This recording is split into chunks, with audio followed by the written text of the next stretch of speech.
श्रीलक्ष्मी श्रीमहालक्ष्मी क्षीरसागर कन्यका उत्तिष्ठ हरिसम्प्रीते भक्तानां भाग्यदायिनी श्रीलक्ष्मी श्रीमहालक्ष्मी क्षीरसागर कन्यका उत्तिष्ठ हरिसम्प्रीते भक्तानां भाग्यदायिनी उत्तिष्ठोत्तिष्ठ श्रीलक्ष्मी विष्णुवक्षस्थलालये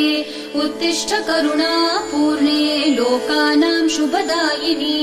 उत्तिष्ठोत्तिष्ठ श्रीलक्ष्मी विष्णुवक्षस्थलालये उत्तिष्ठ करुणापूर्णे लोकानां शुभदायिनी श्रीपद्ममध्यवसिते वरपद्मनेत्रे श्रीपद्महस्तचिरपूजित पद्मपादे श्रीपद्मजात जननी शुभपद्मवक्त्रे श्रीलक्ष्मी भक्तवरदे तव सुप्रभातम्।